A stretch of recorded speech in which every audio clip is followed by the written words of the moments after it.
At P&G, we have a strategic business commitment to diversity, and it's a self-interest strategy because we believe that we exist to serve, to make the daily lives of consumers better through our brands and our products. P&G is the most consumer-driven company in the world. In everything we do, the consumer comes first. Our success is based on understanding consumer behavior better than our competitors.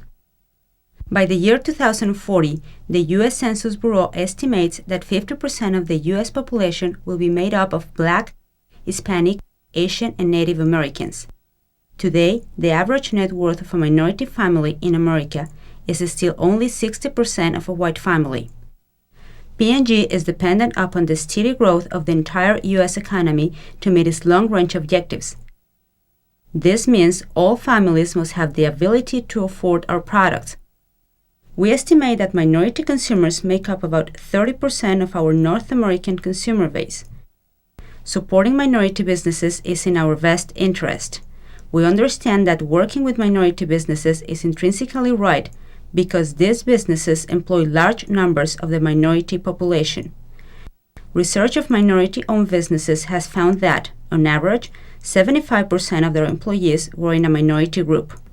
If half of the United States population becomes ethnic minority, which I believe will happen sometime around the middle of this century, then we simply have to serve that half of the U.S. population well.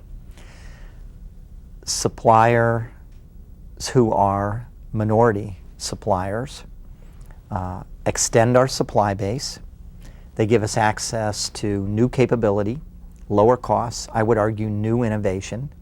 They provide jobs, and their employees become our consumers. If you look at the demographics of where America is going, it's not going to be a world dominated by the same types of ethnic groups that we've had in the past 200 plus years of American history. It's going to be different. Hispanics will become a much bigger part of the community. Asians will become a much bigger part of the community. African Americans will have a strong presence. I think that companies, both in terms of their hiring practices, in terms of their purchasing practices, have to reflect what the American population is going to look like. It just makes common sense. When I reflect on the H.J. Russell and our status as a minority company, we look at that as secondary. We see our longevity here not because we are a minority business, but because we've been a good, solid, performing company. And that's how we like to approach our clients as, hey, we can get the job done for you. By the way, we're a minority-owned company, and we bring you a level of diversity that you probably don't have that much of. But it's no question that we see ourselves in a place where we're hired because clients know we can do a good job. Since we've been in business with the J&Js, P&Gs, and all of our customers, has been a tremendous asset not only to myself but especially our employees. Our 401k and our profit sharing plan, 60% total is in our customers, our largest 5 customers' stocks, which tends to push kind of loyalty. These are the people that are feeding your family. I've worked for other contractors and worked, in my opinion, just as hard and did just as good of a job and did not have the opportunities that's been offered to me through PALA. I believe gender, age, I don't believe any of that has an effect on holding an employee back. I think that's one of the things that PALA promotes, actually. We have a lot of young people working for our company as well, and it's just obvious to anyone who doesn't work for PALA that we're a pretty diversified company. I think one of the things that we need to do, it is really an obligation or a responsibility to share with our employees the products that they need to be buying and share some brand loyalty, because there are times that when all things are considered equal, they will go the diversity way and go through the diversity supplier. Well, when they go to the grocery store and all things are considered equal, they should go buy the product that the Tide versus another one.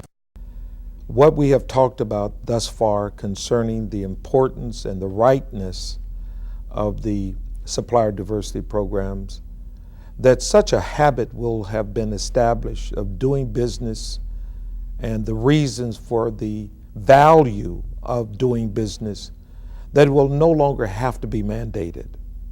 That because it works, because it pays in dividends, because it's that the suppliers, that the customers, the Procter & Gamble's and the Kellogg's, the General Mills, the Fortune 500 will recognize that it's building up their business, that no longer will the government have any influence of their decision. It'll just be a natural part of doing business. Obviously, the key to P&G's growth has been increasing populations, increasing household formation, and increasing household income. So I think it's clear that minorities are going to drive the increase in population, drive the increases in household formation and the size of households. So the one piece that absolutely positively must get done is that those households have higher incomes and higher incomes over time. And I think it needs to get done not just to drive the economy, but it's good for the social and political health of the United States. So I really don't think there's an alternative. There isn't an alternative to stop or slow down our minority supplier program. We have to, if anything, try to find a way to accelerate it.